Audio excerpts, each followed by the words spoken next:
Hello student, एक बार फिर आप सभी का स्वागत है आपके अपने ही YouTube channel brain master coaching centre Srinagar में। मैं आशीष सर एक बार फिर आपके सामने इंग्लिश का एक नया टॉपिक यानी आपका जो चल रहा था सिंथेसिस, उसी की अगली हेडिंग, तीसरी heading nominative use of nominative absolute, इसको लेकर हाजिर हुआ हूं। तो देखिए हम पढ़ेंगे use of nominative absolute.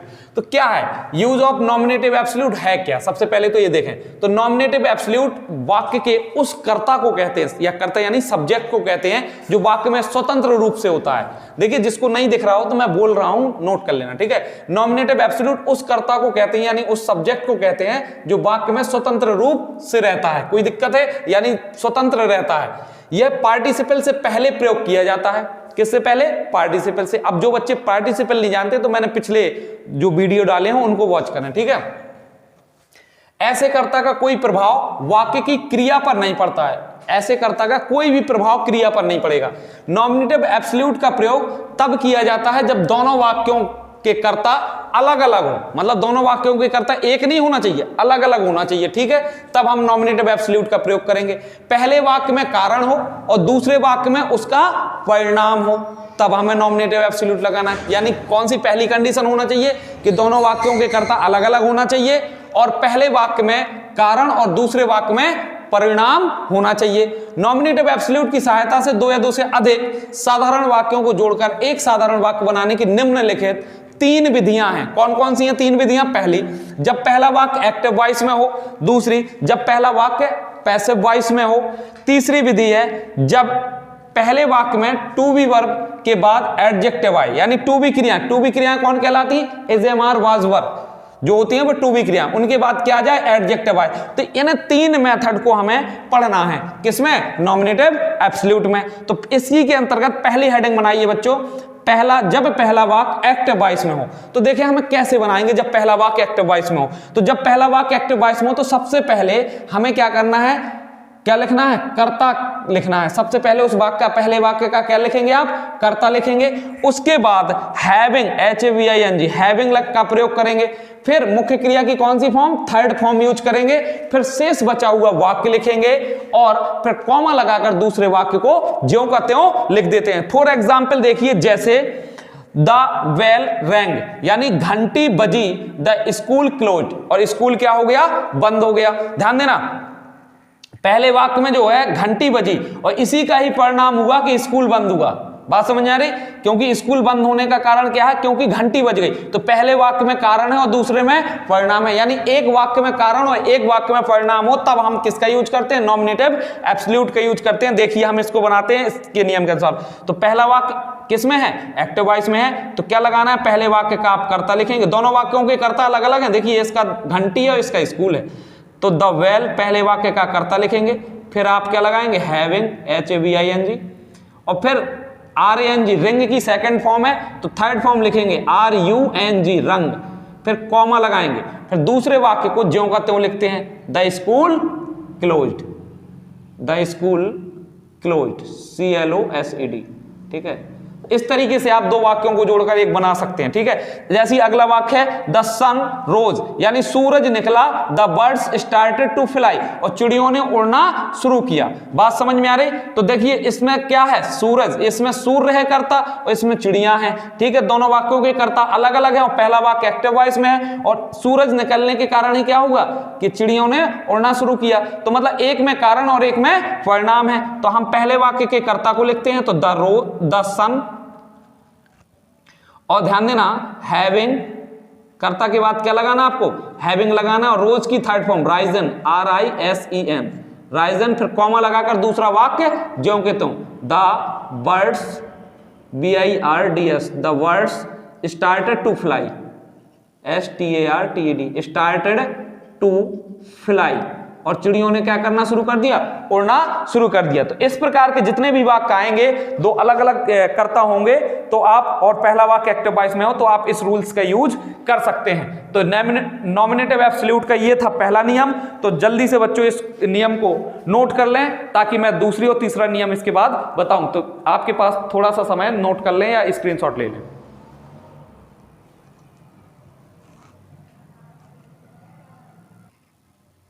Note कर लिया होगा आपने। दूसरी हेडिंग बनाइए जब पहला वाक्य पैसिव वॉइस में हो। ठीक है, तो अभी हमने पढ़ा जब पहला वाक्य एक्टिव वॉइस में हो। अब देखें दूसरी हेडिंग, जब पहला वाक्य पैसिव वॉइस में हो। तो जब पहला वाक्य पैसिव वॉइस में हो तो पहले वाक्य के सब्जेक्ट के बाद में क्या लगाते हैं, हैविंग बीन, और उसमें क्या लगाते थे, हैविंग। बस इतना ही अंतर है, बाकी सेम रूल है। फिर मुख्य क्रिया की थर्ड फॉर्म लिखते हैं, फिर शेष वाक्य को लिखते हैं, फिर कॉमा लगाकर दूसरे वाक्य को ज्यों का त्यों लिख देते हैं। देखिए जैसे फॉर एग्जाम्पल पहला है द लेटर वाज रिटन, क्या हो गया, पत्र लिखा गया था। देखिए बाज के बाद थर्ड फॉर्म है यानी पैसिव वॉइस है, पत्र लिखा गया था। अब जिसके द्वारा पत्र लिखा गया होगा, ठीक है, और फिर क्या हुआ, he posted it at once, उसने उसे तुरंत क्या कर दिया, पोस्टेड कर दिया, यानी तुरंत भेज दिया, डाल दिया। ठीक है, तो देखें तो आपको क्या करना है, द लेटर करता हो गया। अब क्या लगाना है, हैविंग बीन। अब क्या, मुख्य क्रिया की थर्ड फॉर्म रिटन, जो कि पहले से लिखी है, रिटन, क्योंकि पैसिव वॉइस में तो पहले से होती ही है रिटन। फिर कॉमा लगाकर दूसरे वाक्य को ज्यों कहता हूं, ही पोस्टेड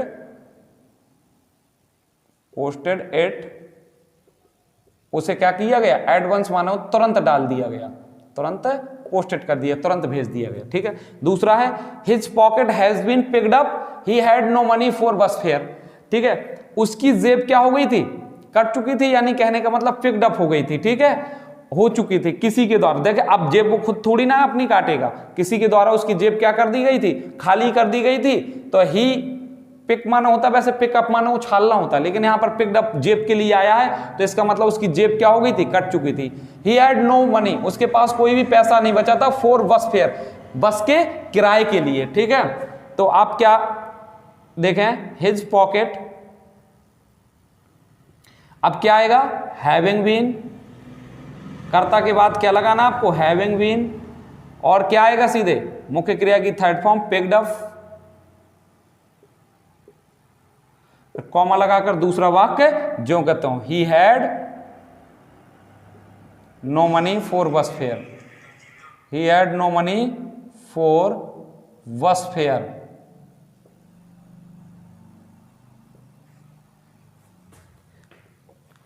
तीसरी हेडिंग, जब पहले वाक्य में टू बी क्रिया के बाद एडजेक्टिव आए, जब पहले वाक्य में टू बी क्रिया के बाद एडजेक्टिव आए, तो देखें जब पहले वाक्य में टू बी क्रिया के बाद एडजेक्टिव आए तो सिंपल सेंटेंस बनाने के लिए कर्ता के बाद बीइंग लगाते हैं। क्या लगाते हैं, बीइंग लगाते हैं, फिर एडजेक्टिव का प्रयोग करते हैं, फिर शेष वाक्य को लिखते हैं, फिर कॉमा लगाकर दूसरे वाक्य को ज्यों का त्यों लिख देते हैं। देखिए एग्जाम्पल नंबर ये, द स्काई इज क्लाउडी, आसमान में क्या थे, बादल हैं। आसमान कैसा है, क्लाउडी है, बादली है, यानी बादल है। इट मे रेन टुडे, क्या है, आज वर्षा होगी।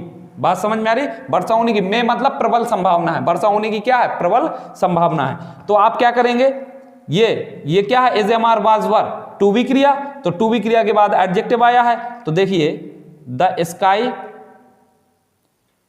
के बाद बीइंग लगाएंगे, कर्ता के बाद क्या लगाना आपको, बीइंग, और फिर एडजेक्टिव लिखेंगे क्लाउडी, फिर कॉमा लगाकर दूसरे वाक्य को लिख देंगे, it may rain today, it may rain today, आज क्या होगी, वर्षा होगी। मे शब्द आता है प्रबल संभावना के लिए। ठीक है, द टीचर वाज अब्सेंट, अध्यापक अनुपस्थित था, यानी अध्यापक अनुपस्थित था का मतलब क्या है, टीचर कक्षा में नहीं है। ठीक है, तो बॉयज डिड नॉट वर्क, लड़कों ने काम नहीं किया। बात समझ में आ रही, ये तो आप जानते हैं जब तक टीचर क्लास में होता तब तक बच्चे काम करते, वरना नहीं करते, जैसा आप लोग नहीं कर रहे, क्योंकि आप लोगों के पास में कौन सा टीचर है, तो ना आप क्लास को नोट कर रहे, ना आप वॉच कर रहे, ना आप नोट्स बना रहे हैं। ठीक है, लेकिन इसमें नुकसान आप लोगों का है। ठीक है, देखें द टीचर, वॉच की जगह क्या आ जाएगा, बीइंग अब्सेंट, फिर कॉमा लगाकर the boys did not work, लड़कों ने क्या है, काम नहीं किया। इस तरीके से ये था आपका नॉमिनेटिव एब्सोल्यूट, जो कि मैंने आपको बताया। तो आप सभी लोग इसको नोट कर लें, और हाँ, ज्यादा से ज्यादा वीडियो को शेयर जरूर करें, क्योंकि आप लोगों को तो लाइक करना ही नहीं है, ना आप लोगों को लाइक करना है, ना कमेंट करना है, ना ही आप लोगों को कोई डाउट पूछना है। आप लोग तो बहुत होशियार हैं, तो कृपया करके इस वीडियो को शेयर कर दें ताकि जो कमजोर हैं तो कम से कम वो देखकर कुछ सीख पाएं, क्योंकि आप लोगों को पढ़ने लिखने से थोड़ी मतलब है। आप लोगों को तो रील्स दिखवा लो और व्हाट्सएप चलवा लो, फेसबुक चलवा लो, इन सब के लिए टाइम है, लेकिन पढ़ाई एजुकेशन के लिए कोई टाइम नहीं है। यह सही कहा गया। या फिर ऐसा भी हो सकता है कि हमारे पास डिजिटल बोर्ड नहीं है, क्योंकि आप लोग समझ रहे हैं ना, अन्य कोचिंगों के पास डिजिटल बोर्ड है, तो आप शायद इसकी वजह से उनके वीडियो लाइक, सब्सक्राइब और शेयर करते होंगे। लेकिन कंटेंट भी मायने रखता है, जो मैं आपको समझाता हूं। अगर आपको कोई डाउट है, आप पर्सनली आके हमसे पूछ भी सकते हैं। इतने दूर तो हैं भी नहीं है कि आप नहीं आ सकते। और ये कहीं भी नहीं समझ में आ रहा तो आप कमेंट करिए, मैं उसका जवाब जरूर दूंगा। ठीक है, तो डिजिटल बोर्ड हो या ना हो, कंटेंट सबसे अच्छा है, तो इसको आप नोट करिए और आप अपनी पढ़ाई को मजबूत बनाइए। अगर आप वास्तविक तौर पे पढ़ना चाहते हैं तो इस वीडियो को लाइक, शेयर और कमेंट जरूर करिए, क्योंकि अगर आप लोग लाइक नहीं करते ना तो मेरा भी मनोबल डाउन हो जाता। तो मुझे लगता है कि आपके वीडियो बनाऊं या ना बनाऊं, क्योंकि पता चला कि आप लोगों के अंदर से एक लाइक नहीं निकलता। हम आपके लिए मेहनत कर रहे, इतनी सर्दी में वीडियोस अपलोड कर रहे, बना रहे, ताकि आप लोगों के लिए बेनिफिट हो सके। लेकिन आप लोग क्या करते, ना तो वीडियो को देखते हैं, ना लाइक करते हैं, ना कमेंट। अरे पसंद नहीं आ रहा, डिसलाइक कर दो, कम से कम कुछ तो करो। डिसलाइक कर दो। अगर आपको वीडियो अच्छा नहीं लग रहा, डिसलाइक करो, कमेंट में लिख दो कि इस वजह से मैंने डिसलाइक कर दिया, या ये गलतियां हैं आपकी। अब ये इशू ना ले आना कि डिजिटल बोर्ड नहीं है, क्योंकि देखिए आर्थिक प्रॉब्लम है, तो जरूरी नहीं है कि एक गरीब टीचर ऑनलाइन पढ़ा नहीं सकता। कम से कम मैं खड़े होकर एक आपके सामने आपके लिए क्लासें प्रोवाइड तो कर रहा हूं। ठीक है, जब समय आएगा तो डिजिटल बोर्ड भी हो जाएगा। ठीक है, तो ज्यादा से ज्यादा वीडियो को लाइक, शेयर और कमेंट जरूर करते रहें। जिनको वीडियो अच्छा लगता है वो लाइक करें, जिन्हें अच्छा नहीं लगता वो डिसलाइक करें, लेकिन जरूर अपनी राय और सलाह जरूर दें। धन्यवाद।